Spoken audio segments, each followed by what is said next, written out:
You're listening to the Apple Insider Podcast.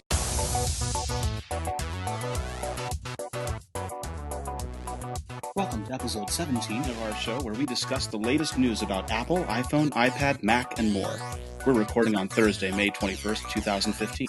Today we'll be talking about new MacBook Pros and iMacs, Apple acquiring a GPS company, and, of course, the Apple Watch. We have with us this week Apple Insider Senior Editor Neil Hughes. Hi, how's it going? Hi, Neil. Welcome. And Shane Cole. What's up, cats and kittens? And I'm your host, Victor Marks. So this week we had on Tuesday the iMacs and MacBook Pro announcement. And what was really cool about this was that, well, I thought it was cool, was that the rumor was that this was going to launch on Wednesday. And I think I chatted you, Neil, at the time and said, Apple just screwed everyone and said, the rumor says Wednesday, we're launching Tuesday. The hell with you all. Yeah, it was a little bit of a surprise announcement. I guess a lot of people were thinking that they might hold it till WWDC, but they decided to go a few weeks early. And it's not that big of a surprise because this is kind of the same thing they did last year. No, people were kind of expecting new Macs at WWDC, no announcement. So I think they want to keep WWDC software focused. It's developers there in the audience, and that's the approach. So is there anything special that our audience ought to know about these new machines? You can't use them in target display mode, which is crap. All right, so there's that. One of the complaints that I heard was someone was really annoyed that there was no USB-C port on it. I mean, then get a MacBook. I don't know. I think if anything right now, USB-C is a hindrance more than a help. Yeah, it's not like there's a lot of cables. It seems like people who are bitching about not having any USB-C are USB-C. I don't know why I thought I said that wrong. Are just people who would normally be like, yeah, I absolutely desperately cannot live, without a FireWire 800 SSD drive. Oh my God, why did you possibly take this away? It's exactly the same people. Well, I mean, the proposition here was that you buy a MacBook Pro, you're buying it for longevity, right? It's a workhorse of a machine. It's got all the power in the world, 16 gigs of RAM, 1 terabyte of SSD. You want it to last. And so the last thing you want is for the new port to be there and you not have it. Well, then complain at Intel, who doesn't have any quad-core Broadwell chips available. That's the reason that these 15-inch MacBooks aren't really that interesting. They're running old chips. Apple updated the flash. It's got the faster flash memory that was introduced in the newer MacBook 13-inch earlier in the MacBook Air. And they have the Force Touch trackpad. But other than that, it's the same MacBook. Did it get a better GPU? Did they upgrade the GPU, Shane? I think it was like a slightly newer model, wasn't it? The iMac switched GPUs, but I don't think Yes. the MacBook Pro did. Or maybe it's pretty much the same internals other than the flash. It's really, if they did upgrade the GPU, it's not a significant upgrade. Yeah. So the iMacs got a lower cost model and they got the 5K Retina model. Yeah, I mean, this is what they've done with the Retina models before with the MacBook Pro, and you'll see it going in the future with the MacBook. They introduce a Retina model at a much higher price and keep the non-Retina models available at a lower price so they can hit both market points. But eventually they want to get the prices down and get into the hands of more consumers. So now they have under $2,000 for a 5K Retina iMac, and there's fewer non-Retina options at the 27-inch level. They've killed some of those SKUs to kind of streamline a little bit the product options. And so we're sort of in a transitional state where everything goes Retina. Yeah, I mean, eventually everything in their line is going to be Retina, but you don't know how long. They're still selling the legacy 13-inch MacBook Pro with the disk drive on it. So I don't see the 27-inch non-Retina going anywhere anytime soon, as long as they can still hit those lower price points. The one they have now is used to cost $2,000 or $1,900, somewhere thereabouts, and now it's $1,700. Well, the cool thing to me is that the old 1999 27-inch is gone, and for everybody who ordered one but it hadn't shipped yet, they automatically gave them a 5K, the new low-end 5K, which I thought was pretty cool. Yeah, it's pretty awesome. So what should our listeners take away from this? Awesome new machines. Should they go and get one? If you were on the fence about the 5K iMac at $2,000, it's probably more palatable to people now. I mean, as of a week ago, you would have had to spend $500 more than that to get that screen. So it's a good deal. I think that I think that's exciting. The Force Touch upgrade on the 15-inch, less exciting just because it doesn't have newer chips. I think the real takeaway from this is the old models are now available for cheaper. So if you don't really care about Force Touch or the 5K display, you can now get the same thing you could have gotten 3 days ago for a couple $100 less. And if you're fanatical about the 15-inch form factor, you're probably disappointed with this upgrade, I think. Yeah. Cool. Awesome. So the next story that I want to get to is a story about Apple and GPS. We've been talking in the past couple of episodes about how Apple's been making motions towards their plans to overhaul their data services, and Maps is one of those. Shane, you did a story about Apple acquiring a precision GPS company. I did. Can you tell me a little more about that? They bought a company whose name hilariously escapes me at this exact second. But they bought a company who, it's only a handful of people, maybe 10 people. It's your sort of standard from academia to government research kind of business.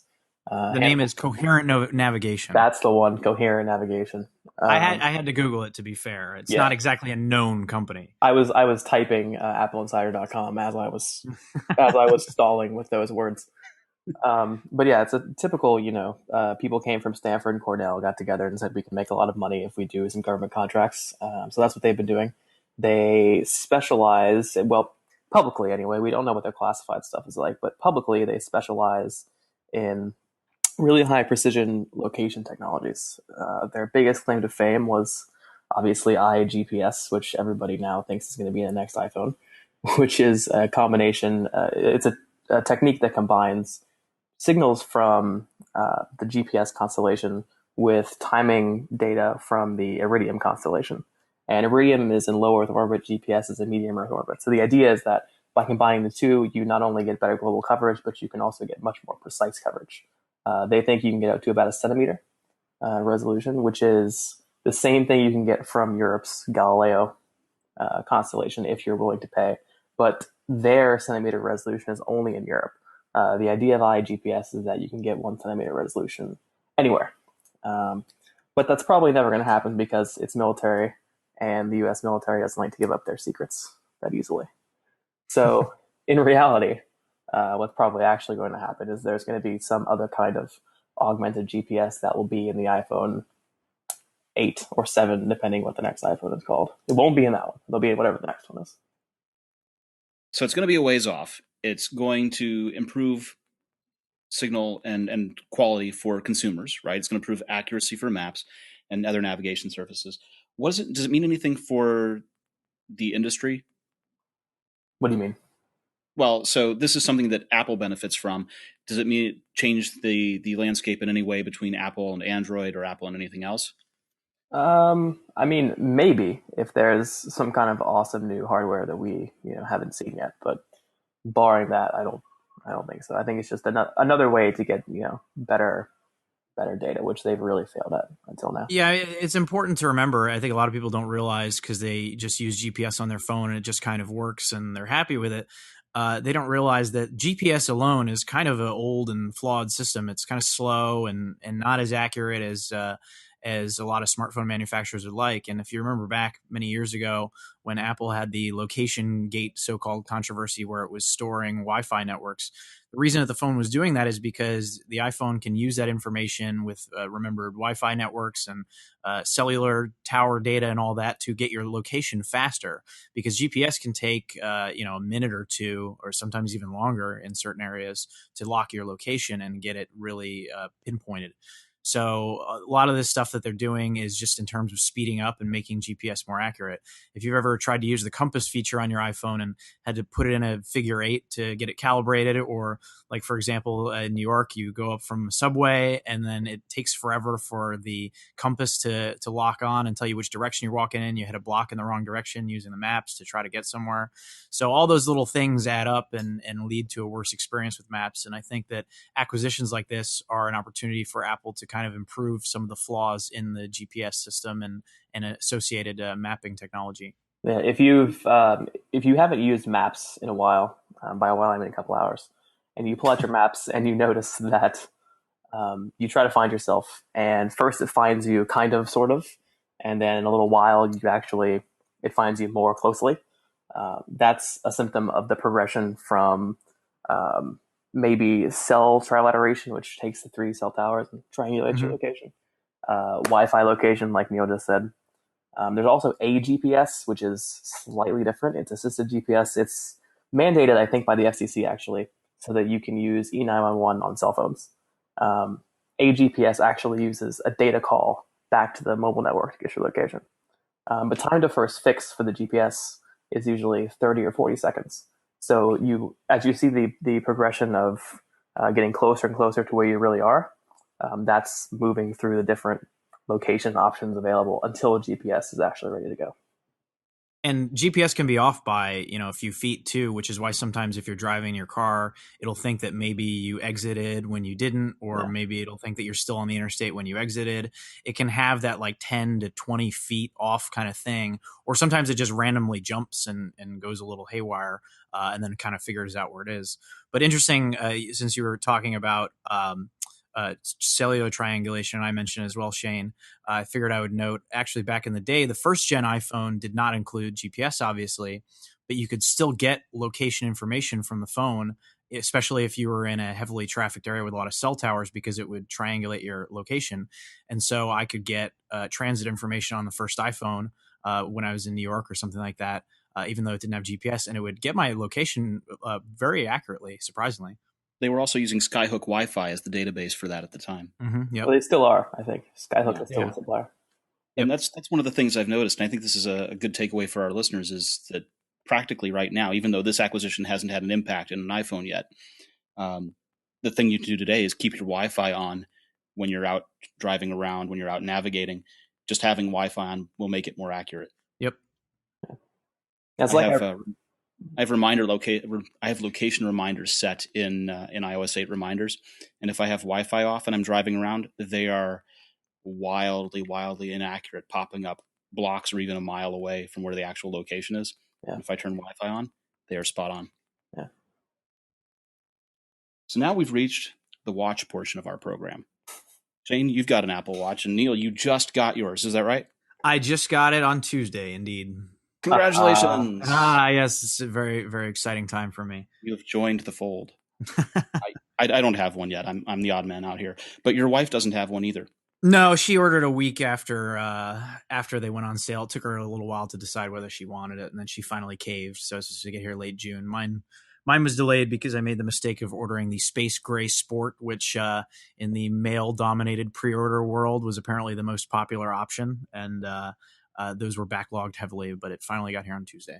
We'll just ignore the fact that I ordered after both of you and got it before both of you. He ordered it like 2 days before it went on sale and got it like No, I ordered it the day it went on sale. And then you got it like 2 weeks before me. So yeah, there you go. Brilliant. So one of the pieces of news that happened is that we now have watchOS 1.01. It is no longer a 1.0 product. Have you figued out how to update your watch? Was it hard? The updating process was pretty easy. You just launched the app on the. I manually did it. I'm sure that there's an automated update if you just let it sit for a couple of days, just like iOS or whatever. But I just launched the Apple Watch app, went into the general and then software update, hit the button, it downloaded it to the phone, and then it wanted me to put my phone on or my watch on the charger, and then it transferred over, and it just did a loading screen, just like the initial setup for the watch. And it probably all together took 10, 15 minutes. Yeah. Cool. What did we gain in this release? Nobody small really bug knows. fixes. Yeah, they said it would improve Siri and this and that and the other, but honestly, I've had the watch since Tuesday. I've already had it crash on me at least 4 times, and that's including 1.0.1. So that said, for a 1.0 quote unquote product, it's still pretty solid. It seems like it's mostly the third-party apps that have been crashing and third-party glances that have been crashing the watch. But the fact that it's crashing is not ideal. The update, whether or not it actually addressed any usability problems, it did come with a pretty large load of security fixes. A bunch of standard, from what I could see, I haven't really delved into it, but a bunch of standard anti-jailbreak stuff. It had a patch for the freak attack, which came out February, March, and some others. So yeah, it was a pretty hefty security update. But in terms of user-facing stuff, who knows? Right. Have you noticed that there was a new view for the day calendar? No, No, I did not notice that. I can't say Okay. that I knew there was a day calendar option. Okay, so you can review in sort of today. You can see the things happening in your day. They updated and added a view for that, is what it looked like on the internet. And there were people that were excited about this. Oh, great new addition! It looked like the biggest piece of visible change in the UI that I could find. Yeah, just for my first couple days with it, it's a very 1.0 product. There are a lot of things that I like about it, but they just kind of need to add some more customization and personalization to, reach that level of what everybody wants. Because I feel like everybody's going to want something different out of a watch. It's a very personal product, and that level of personalization, it feels like they're a well amount of the way there, but not completely. Like, for example, I really like the complications on the watch faces, but because there's so few watch faces, you're kind of limited as to the amount of data that you can put on the complications. So some watch faces have larger areas for complications. So you can get, like, if you choose weather on one, you'll get the temperature and the current conditions. But on another watch face, none of the complications are large enough to show the current conditions. They only give you the temperature. Right. Or if you choose a calendar entry, for example, most of them are so small that they only show the time for your next calendar entry. They do not show what the actual event is. Some watch faces do, but it would be nice if you could say, well, I'd like a bigger complication here, shrink the watch face a little bit, something like that. Yeah. Mm-hmm. And for some reason, some of the watch faces can't be customized. The astronomy watch face comes to mind. You can't change anything on that. Have you? What watch face are you guys using right now? The one I'm using right now is called Chronograph. My daily driver watch face, if I have such a thing, is a customized version of the utility face. But at this exact second, it's hilarious that Neil was just talking about all the complications, because right now I'm using the simple face with nothing turned on but the hands. Not even the hash marks around the outside. Not even the minute markers or the hour markers. Okay. Yeah. And when I bought a leather strap, and I just told Neil earlier that I decided the only watch face to use with a leather strap is the Mickey Mouse face. There you go. Any other face just doesn't work. Will not pass. Not acceptable. Yeah, I did an informal survey, and I was just looking around, and it occurred to me that from this very informal, completely unscientific, totally bogus survey, that the utility face seems to be very popular because it allows that kind of customization and allows the good use of the complications on it. Plus, it's not super complex. So my thing I tried the chronograph face for a while, and my thing about it is, at that point, the UI just becomes, I can't believe I'm talking about the UI of a watch, but at that point, the UI just becomes too crowded, right? It becomes too complex. And the utility face strikes a really nice balance between displaying a lot of stuff, but not feeling overly packed in. So one of the interesting things about the chronograph is one of the areas where you would have a complication, you actually can't remove it. It's a permanent feature of it, where it's a stopwatch. Yeah. And my wife is particularly excited about that because she's a nurse and she has to do like timing on people, like, with certain things. So for her, it would be nice to have something that she can quickly access to do a timer. You can add timer complications to other watch faces as well if you want to add that, but it's one of those things where it's a great start. I like that glanceable information. To me, that's one of the best features of a smartwatch, having tested every crappy smartwatch that has come out before the Apple Watch. This, to me, is one of the best features that Apple has. It just needs to go that extra mile. Another interesting feature of the chronograph face is that it's impossible to figure out how to get out of timer mode, stopwatch mode. Yeah, it is confusing. You're right. It took me at least a minute and a half to figure out how to exit stopwatch mode. So you hit the stopwatch in the top right, and then it starts counting immediately. And then there's two buttons. There's a red one in the top right and a white one in the bottom right. The red one is stop start and the white one is lap. Sorry. Yeah, so you can hit the white one to do a lap, and then you can hit the red one to stop start. But then if you stop it, then it brings up a green button, and then if you hit it again, it starts it again. It's very it's very confusing. So Some of that sounds like it maps to the same kind of interface that you get for the stopwatch in iOS on the phone. I've never used a stopwatch in iOS, so perhaps, but yeah, so it's very confusing. So you hit the same button in the top right to stop it, and then you hit the lap button to get out of it. Yeah. But if you hit the lap button before you stop it, then it just does a new lap and continues timing. So the interface is a little confusing on that one. It is nice to have that feature there permanently, and I think that's a good looking watch face as well. So your wife, when she's using it as a nurse, is she using it for counting pulse? Is she, yeah, that kind of stuff, the beats of the heart? Yeah, or administering medicine, however she's that's a classic. She's the expert on that stuff. I'm just the nerd here. But there used to be chronographs that were doctors' chronographs, and they were marked with pulsations around the dial, kind of. I think somebody still makes them. I saw one recently. There are a few. And like another thing, the utility face is great. I really like it, and you can make it more or less complex with all the detail on it. But they don't let you remove the second hand, and I don't want the second hand on there, And it's like, why do you let me remove all of the other details but not the second hand? Just little customization things like that are obviously going to get better over time and going to gradually improve. But on the 1.0, it's still a quirk. I think they don't let you second hand because Braun did not make a watch without a second hand. I think they don't let you remove the second hand because they're so proud that they managed to get that smooth sweep that they don't want it to go away. It actually is really impressive. It is. Getting that kind of smooth sweep is beautiful. One of the cool things that they did this week was they changed the Apple homepage, and they did it to highlight continuity and handoff between all of the devices, iOS, Mac, and Watch. So you guys have these. Have you used continuity with them? No, I'll be honest, I haven't. No. Only to test out, handoff and see. The thing for me is that in my usage thus far, right? I may be completely abnormal in this, but in my usage of the watch thus far, my primary goal is to get the watch to stay in my pocket, or to get my phone to stay in my pocket. I don't want to have to take the phone is huge. All right, let's be straight with this. The iPhone 6 is enormous. It doesn't fit well in pockets. I know I'm going to get a lot of flack for that, but it doesn't. Just, be real with yourselves. Get over yourselves. It doesn't fit well in a pocket. No big phone does. My Gencos are awesome, man. They can fit an iPad Nano in there. But yeah, so my goal with the watch is to eliminate having to take my phone out of my pocket. And to that end, it has done fantastically well. I'm really happy with it. And that's the reason I'm not returning it, right?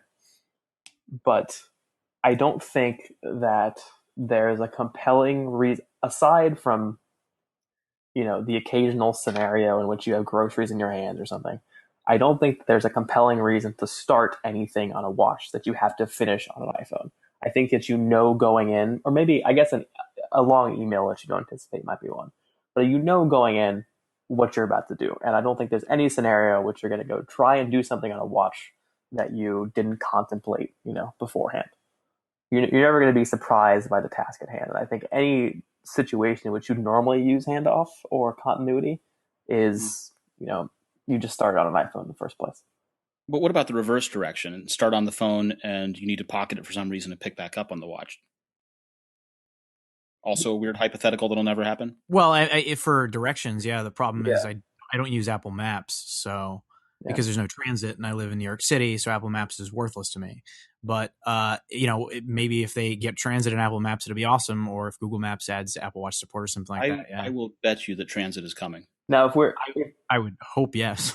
if we're expanding the definition of continuity, which I guess it's not really expanding, it's just using the full definition. But if we're using it to say things like carrying on an iMessage conversation, then I use continuity on the watch all the time.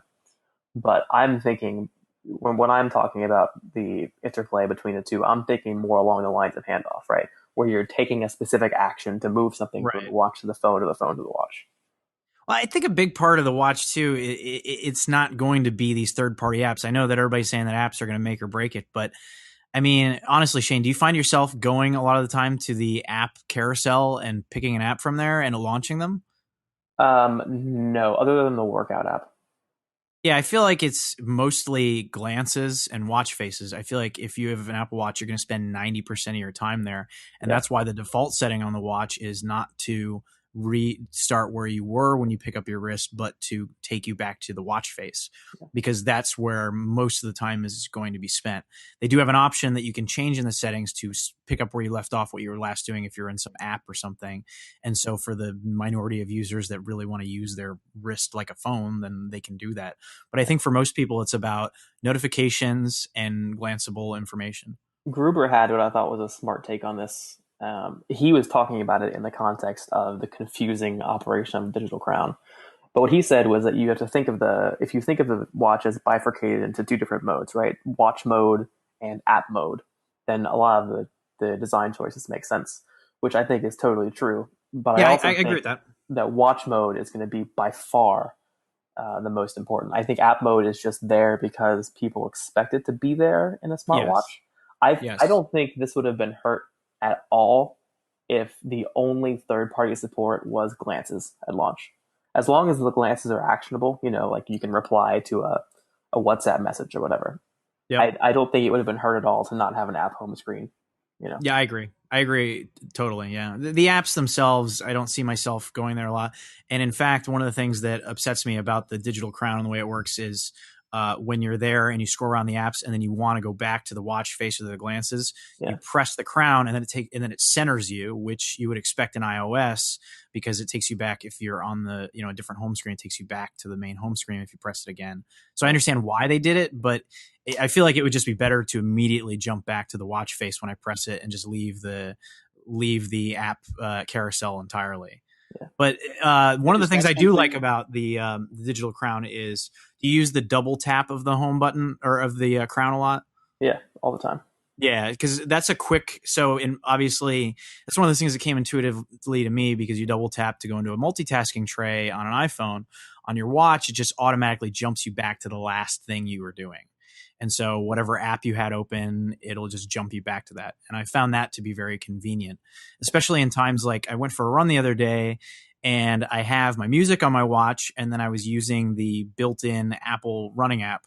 And I was talking with Shane about this earlier, how it was kind of clunky and didn't work well for me, because if I wanted to fidget with the music and turn up the volume or change to the next song or whatever, I had to press the home or the digital crown. I keep saying home button because it works basically the same way, but I had to press the digital crown, then go back to the main watch face, then swipe up, then swipe over to the glance for the music, then adjust the music, and then double tap the button to go back to the run display to show me, while I was running, what the, my pace or whatever. So little things like that, like they could fix that very easily in software. Just make it so, certain apps can make it so you can just swipe up from the bottom to get quick music controls or something like that. If they add that kind of functionality into the running app, I think that it would become a lot easier. But the fact that I had to go through that many steps while I was running was not a great experience. Yeah. Do you want them to give you the option to change the behavior of the digital crown so that instead of going to the home, it goes to the watch face? I feel like it's just one step that they would remove, because you're already at the home on the app carousel. If you scroll away from the center, which by default the center is just the watch app, right? Cluster of apps, right? Yeah, and the center one is a clock. If you scroll away and then you press the digital crown, it takes you back to the center, and then you press it a second time to get you back to the clock. I think it should just bypass that centering and just take you straight to the clock face. Right. I think back to the original iPad discussion of the mute switch, where we had the rotation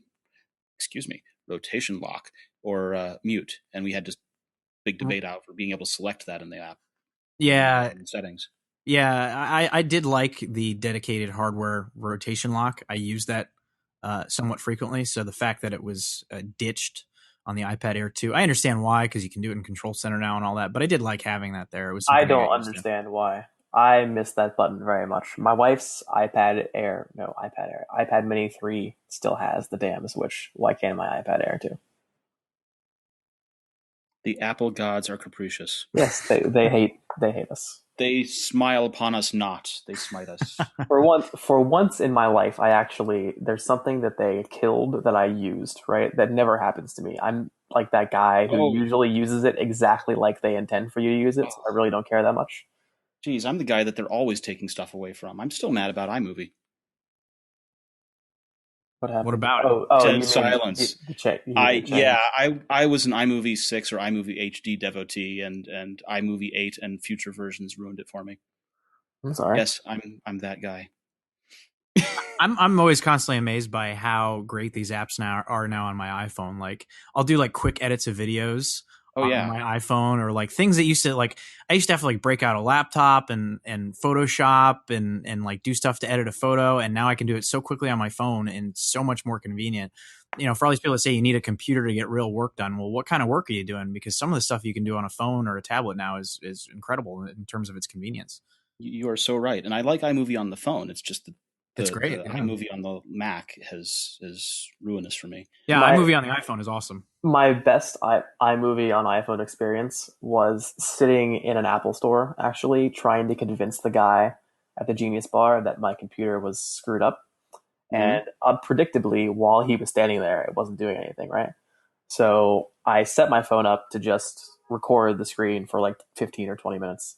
And as we were sitting there, it happened. I pulled the video down, edited all the other crap out of it, left just the messed up part, emailed it directly to the store, like sitting from the store's Wi-Fi, and got my computer fixed right there. Brilliant. For me, totally. I don't know how many Yeah, millions of dollars Apple spent on iMovie for iOS, but for me, it was worth it that time. brilliant. I love that. Good. So let's get back on topic. We were talking a little bit about all these things. So Ming Shi from KGI released their sales predictions. And we were talking about this before we started recording, that Morgan Stanley was talking about them. And you're saying they're the same numbers. It's just that people read the headlines and leads differently.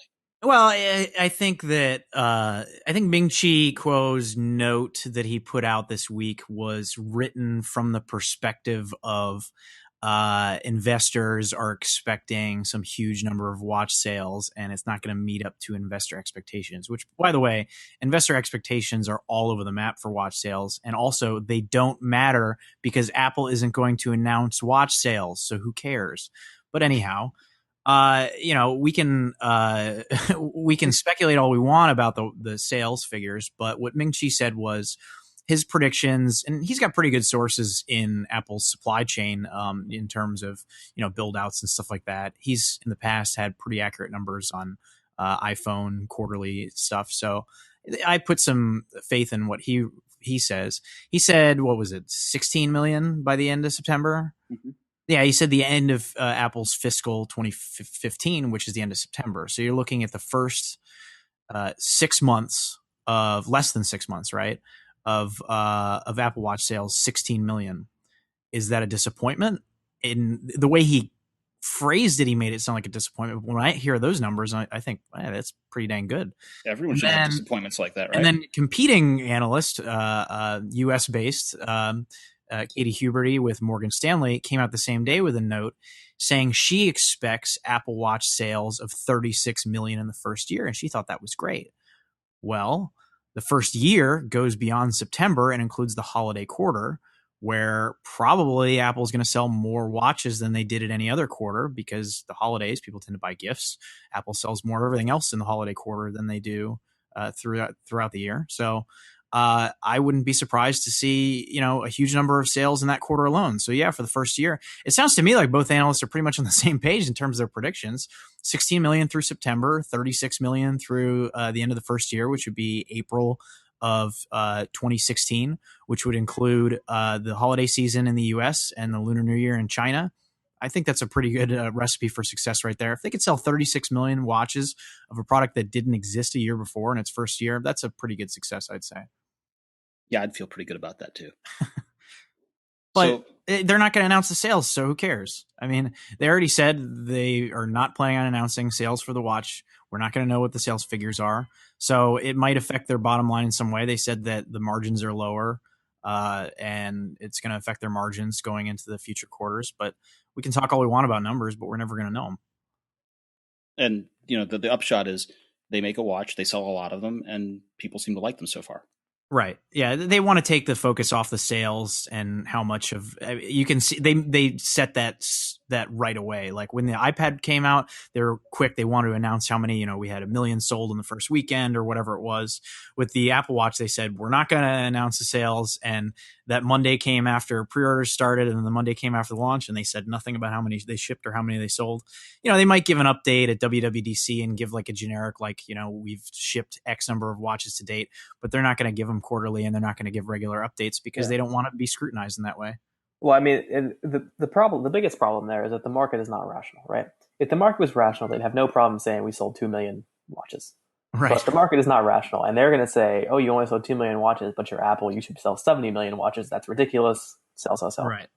So, I mean, the market has made their bed, and they must lie in it.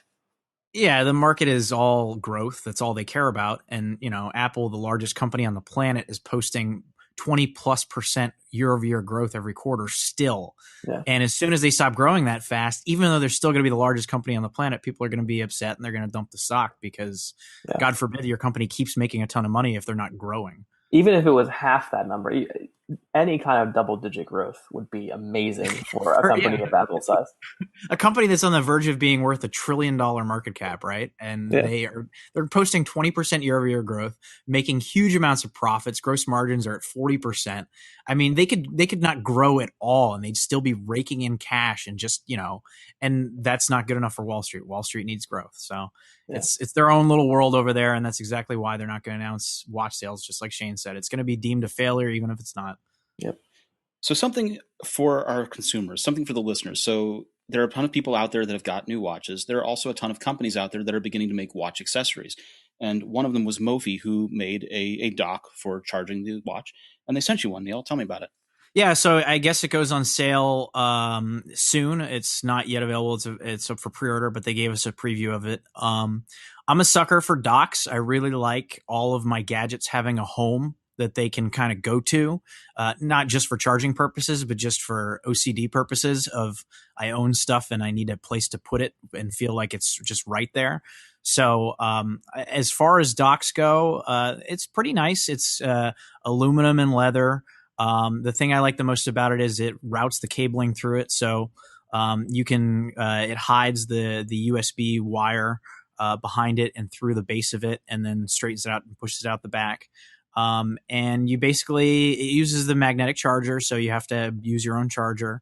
You plug in to the top of it, and the watch just rests on there. And the magnetic abilities of the charging cable are enough to hold it on the dock, and so your watch is on full display on the dock.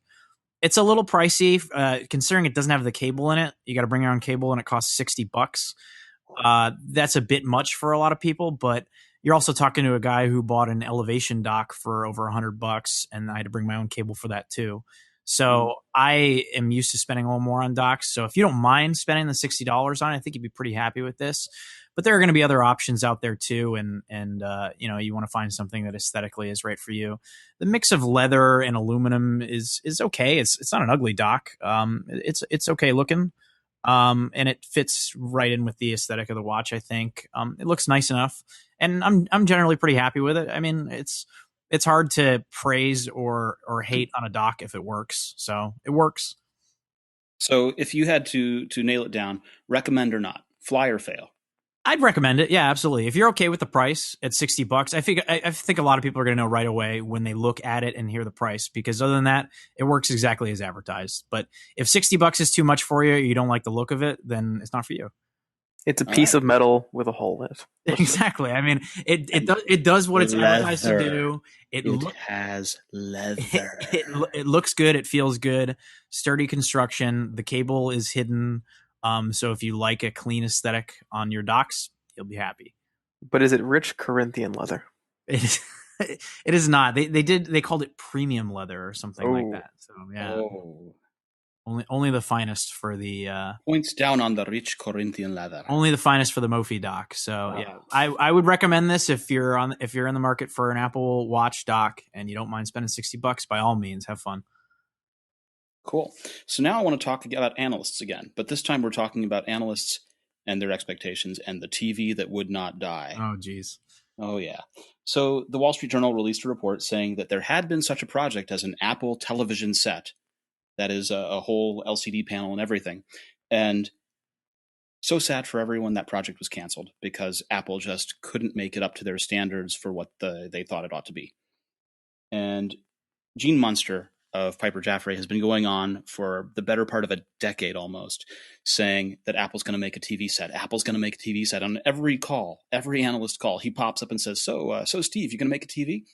No comment. So Tim, you're going to make a TV? No. And he's been doing this for so long. He had to make. I have respect because he sent out an email apologizing. Right? He acknowledged that. Yes, they'd been right that there were plans for such a thing, but that he was going to have to stop asking because they weren't going to do it. If only Matt Margolis had sent out such an email. But Carl Icahn still thinks it's happening, right? He's convinced that the car is happening, and he's convinced there's going to be an Apple TV set. So I wanted to talk a little bit about why TV sucks and why it makes sense for someone to try and make a better TV set. And I also wanted to talk about historically times then Apple has said something is not going to ever happen, and then they go and do it anyway. Well, before we talk about that, let's talk about a little bit more about the insanity of Wall Street, because this is a good opportunity to talk about. Like that topic, don't you? I write pretty much all of our financial focus stories for investors at AppleInsider. I do not own shares in Apple or any tech companies, so I write about this stuff just for readers' benefit. And it's just funny seeing the way that this works because. I mean, they basically make up a bunch of numbers about products that they think are going to come out, how much they think the margin is going to be, how that's going to affect the, price to earnings ratio in 2017. And they build models based on that and say that, it's complete nonsense. It's just absolutely complete nonsense. And so you have these analysts. To be fair to Gene Munster, he didn't have models for the TV. He was just saying that they were probably going to make one. But before the watch was even announced, right, you had all these analysts saying, well, we think that they're going to sell a watch priced at $250 and it's going to have margins of 45% and they're going to sell 50 million in the first year. And they hadn't even announced a product yet. And these were built into like models and price targets and all that. And it's a loony bin on Wall Street. They make up stuff to justify the numbers that they have. And it's just based on complete bull. Just complete and absolute bull. And they have to justify their take on this stuff and their numbers. So if you look at a guy like Maynard is one of my favorites. He's an analyst for Wells Fargo. And he is one of the few major firms that has a neutral rating on Apple stock. And the stock keeps going up. And so he has to keep revising his price target up with a window that includes the current price, even though he thinks that the stock is going to go down. And so it's like he's a cartoon character, because every time that Apple comes out with a quarterly result that just blows away expectations, he has to find a negative spin on it, not because there was anything negative about the quarter or the results, but because he has to justify his own opinion. That's all it is at that point. Like, there is no, I was wrong, time for me to change my mind on this. These Wall Street analysts just get in a position where it's like, well, I'm bullish on Apple stock or I'm bearish on Apple stock. And that becomes their entire driving point. And so when you see this on Carl Icahn, right, he puts out this note and he says, oh, well, I think Apple's going to release a car and they're going to release a TV and it's going to come out in the next 3 or 4 or 5 years or whatever. And then the Wall Street Journal that night comes out with a story and says, well, actually, they were working on a TV and it's dead. And then Carl Icahn gets asked about it the next day. Well, he just put out a note yesterday saying he's pretty sure they're going to put out a TV, and he doesn't want to sound like an idiot, and God forbid he admit he's wrong. So he has to just say, oh, no, I still think they're going to make a TV. And it's like, facts do not exist in this dojo for some reason. Like, why can't we all just accept the fact that sometimes you end up wrong? Everybody ends up wrong. That's okay. You can admit that you're wrong sometimes. But if you're on Wall Street, you have to justify your weird stance on stuff, whether you're Carl Icahn or you're Maynard or you're Gene Munster. And that's all these guys do. Ladies and gentlemen, Neil Hughes. That was an excellent rant. I just muted my microphone and laid here and listened to you for a while. That was brilliant. Thank you. But Apple has, and I was going to say this a little bit later, but Apple has historically said they're not going to do something. It doesn't make any sense. And then they go and do it, right? And my big examples were the 5th generation iPod, where it was the first iPod that could play video.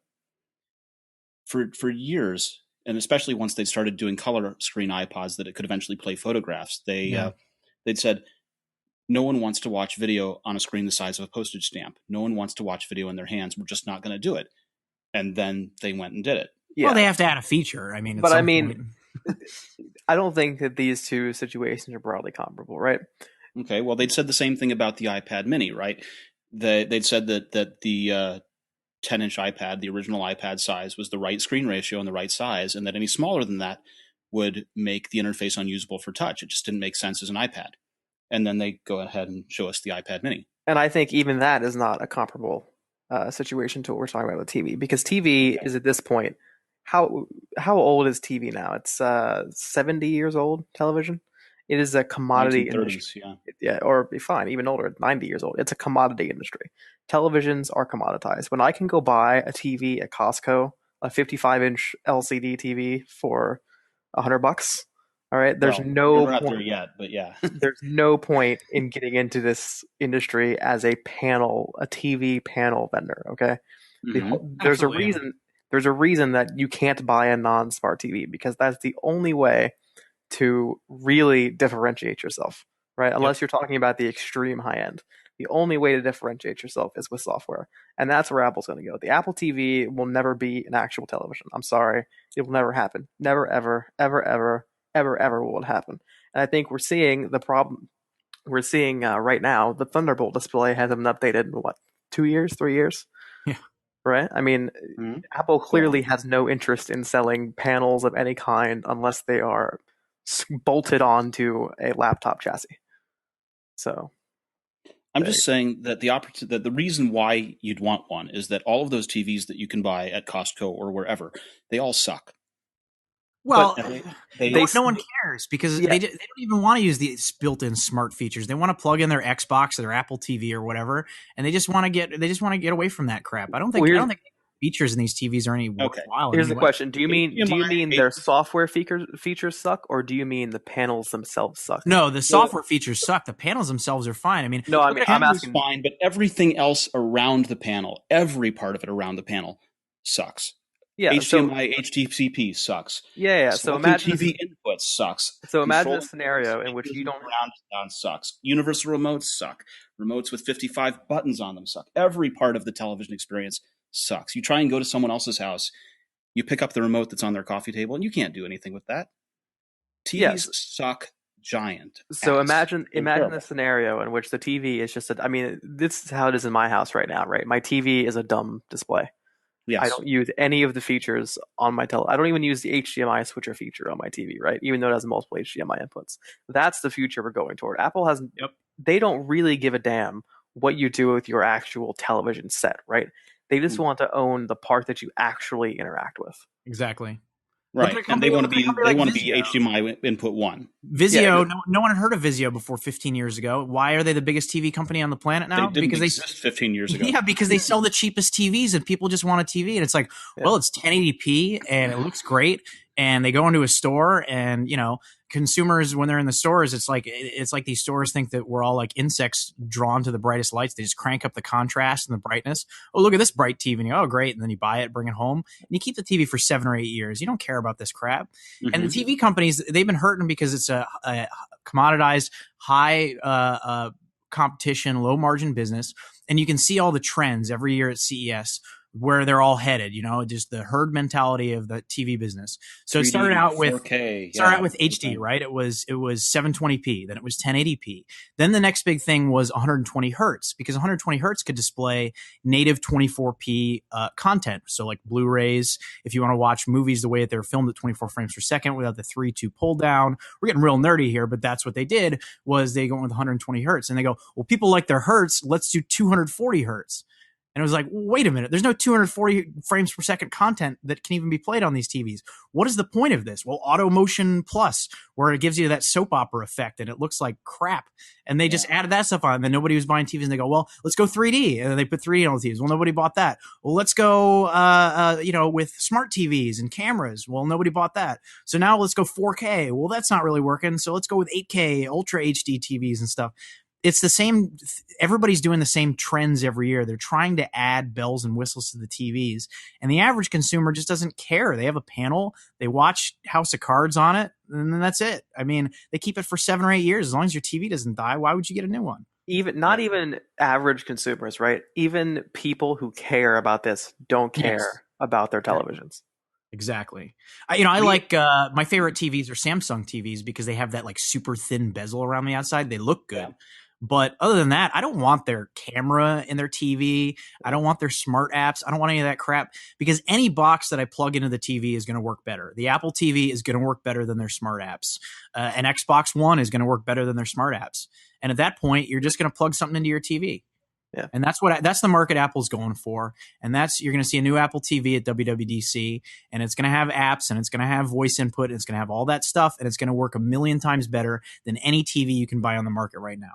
Yeah. If there is ever if Apple ever sells a television set like we've come to commonly think of as a television set, if you ever walk into an Apple store and buy the 55-inch Apple 4K television, I will do something unthinkable. I don't know what it is yet because I haven't thought of it. If anyone's going to buy a $5,000 Apple television set, they're going to buy it with the expectation that they're going to get buried with it because no one's going to want to buy a $5,000 television set every 3-4 years. There's absolutely no way. If you spent that much money on a TV as an average consumer, even $2,000, even $1,500. Well, now you're in Sony territory. The average consumer is not going to spend that much when you can go and get a $600 50-inch Vizio that looks great. They're just not. And I agree with you, but I still believe that there are problems with TV that suck. They're just not going to get fixed because none of the other manufacturers care to fix them. They get fixed if you do something with a smart box that controls everything. Yeah, that's my point. Is you're right. TV is terrible, but that's not going to matter. And Apple's point is that it shouldn't matter whether your TV is shitty or not, right? Because you just plug our box in and you no longer have to worry about your TV being bad. Yeah, exactly. Well, the nice thing about Apple's box is that Apple's box does allow you to control different outputs for audio. You know, you can do AirPlay speakers out of Apple's box. And if there were 5.1 or even 2.1 AirPlay that I could handle with, then actually that's interesting. I need to do something about that. I've been using this old surround receiver, and that's why I'm cursed with too many damn remotes. And if there were a good solution that handled decent audio so I didn't have to use the tinny shitty speakers inside a TV, I would be halfway there. I just want to use the 6 or 7 button Apple remote. I don't want to have to deal with any other remotes. I just want simplicity. Here's a question for you guys. There's a saying in the TV industry of the input one. What's the device plugged into input one? What do you guys have plugged into your input one on your TVs? I assume it's my Apple TV, but I don't actually know which one input one. The one that it defaults to when you turn it on, at least. Oh yeah, it's my Apple TV. Yeah. Apple TV as well. Mine is actually go ahead. As I look over, my TV is actually on the my Apple TV is asleep, so my TV is on the screensaver and it's HDMI 3. So, do you have cable? No, I don't. Nope. And Victor, you don't have cable either. Nope. See, I still have cable because I watch a lot of live sports, and so my input one is actually an Xbox One, and the Xbox One is terrible. It's absolutely terrible.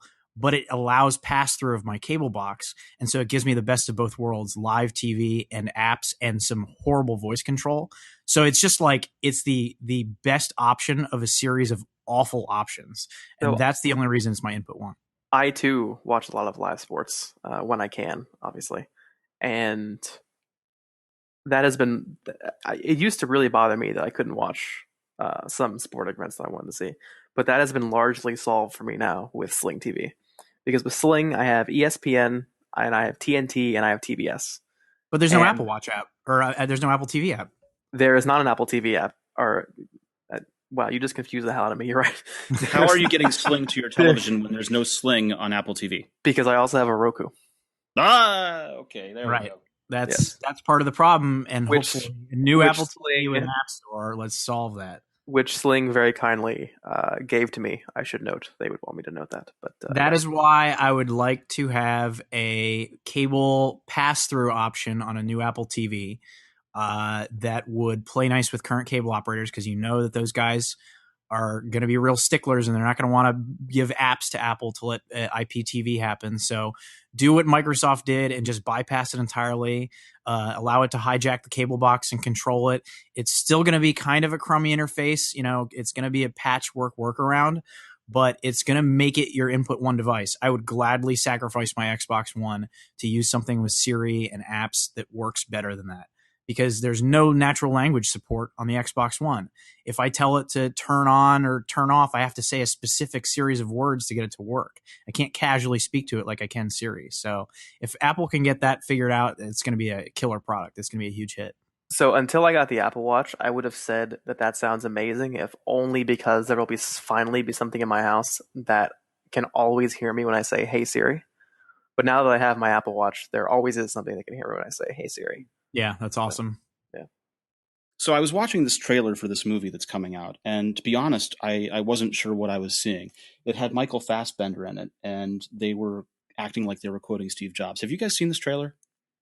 Yeah, it's a short teaser trailer. It gets your appetite wet, I guess, for this movie. So I was watching the people online on Twitter, and all of the tweets that I saw were saying things like, he looks totally wrong as Steve Jobs, that Michael Fassbender is not Steve Jobs, but they said he sounded like Steve Jobs. And I listened to this trailer and I thought, what substances have these people imbibed? Because none of this sounded remotely like. Who cares? Jesse Eisenberg looks nothing like Mark Zuckerberg, and yet the movie was entertaining. Who cares? Okay. Yeah, internet commenter movie reviews are pretty much the worst thing ever. I mean, these people would have had you believe that Snakes on a Plane was going to be the biggest movie ever. You could have stopped at internet commenter. If you that's true as well. But all right. I mean, Fassbender has a accent that is hard for him to get rid of, so much so that it became a plot point in Inglourious Bastards for his character. So, I kind of heard a little bit of his accent in the trailer. It wasn't really a surprise to me. His accent was all over the place as Magneto in the X-Men movies. So I'm not really surprised by that, but who cares? He's a good actor. Let him do what he's going to do. I don't need him to look like Steve Jobs, because he's not Steve Jobs. He's Michael Fassbender playing Steve Jobs.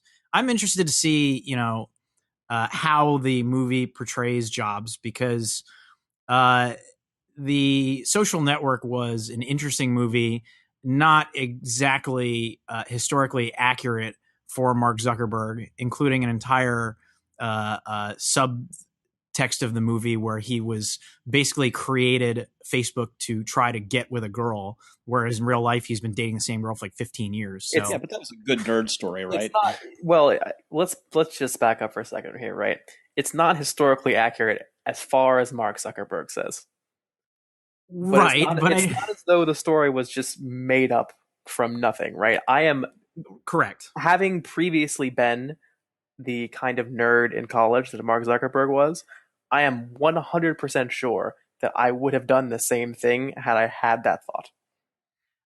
I have no problem with the artistic license taken. It's a little weird when you apply it to a real life person and don't change the names to protect the innocent or something or whatever. It's just weird when you take an actual person and then create a fictionalized story about them based in some truth, because there's a lot of people out there now that have seen The Social Network and have this idea of Mark Zuckerberg based on that movie that maybe is not entirely fair. Having said that, I mean, Aaron Sorkin is a great screenwriter. He writes great dialogue. I absolutely despised and hate watched The Newsroom on HBO. That show is such an insufferable, condescending revisionist history. It was just an entire experience. 3 seasons of Aaron Sorkin looking down his nose at you was The Newsroom. So needless to say, I'm skeptical going to this movie, because as someone who really, really liked The Social Network and really, really hated The Newsroom, I know both sides of Aaron Sorkin. Well, there's also the side of Aaron Sorkin that wrote The West Wing. And the first 4 seasons of The West Wing are arguably the best 4 seasons of television that have ever been made. The guy is talented. He writes great dialogue. He writes great characters. Fassbender is a great actor. Danny Boyle is a great director. There's a lot of talent tied to this movie. I'm not interested in watching 2.5 hours of a movie telling me what a great guy Steve Jobs was. I'm more interested in heroes' flaws and what makes them human, and kind of, Steve's shortcomings, of which there were many, many. And I'm not interested in a 2.5 hour movie that's going to be like a feel good. Oh, wasn't this guy the greatest person that ever existed? Modern Thomas Edison kind of thing. I'd like to kind of get into some of the darker side. I mean, certainly Steve had his great qualities too, but he had a lot of problems and a lot of demons. And I would assume, knowing what Aaron Sorkin does and the way he does his scripts, I know that the script leaked online and people have read it. I don't want to read it. I don't want to be spoiled. I would imagine it would touch on those subjects. It's supposed to be based on the Walter Isaacson book, but clearly has very little to do with it. And they just bought the rights to the book just to have a prestige thing, which is fine by me because that book is just a chore to get through. It's just 600 pages of just boring. So I'm hoping that it's going to be good, but I'm going in with kind of a neutral attitude about it. Right. So you're going in neutral. Shane, is this going to be the first decent Steve Jobs movie? I mean, are we assuming the Pirates of Silicon Valley was not a decent movie? Yes. Okay, that's the first. Is this? What about Ashton Kutcher? Come on. I actually haven't seen the Ashton Kutcher one. I haven't either. It looked terrible. It not only did it look terrible. I mean, okay, Ashton nailed the look, but everyone else in that movie looked pretty terrible. And I watched the picking apart by the people that are still alive. Wozniak and friends talking about how none of that actually happened. Yeah, I mean, honestly, I'm going into this movie not caring about this movie whatsoever. I'll be honest. If I was not involved with AppleInsider, it's highly unlikely I would see this movie. Sounds like a box office success in the making. I would see this movie regardless because it's Aaron Sorkin, because it's Danny Boyle, because it's Michael Fassbender. I'm a movie fan. I like the talent involved. So I'm curious to see how it turns out, if it's a train wreck or if it's amazing. I think a lot of the internet commenters were really, really excited about Batman potentially playing Steve Jobs because Christian Bale was up for the role, and fan casting gets way out of hand and people have this idea in their head of who they want to play these parts. Plus, Christian Bale is awesome at just going insane at random times. that is true. That would have been he would have been cast and crew. Right. So I think that's a big part of why you're going to see some backlash against Michael Fassbender.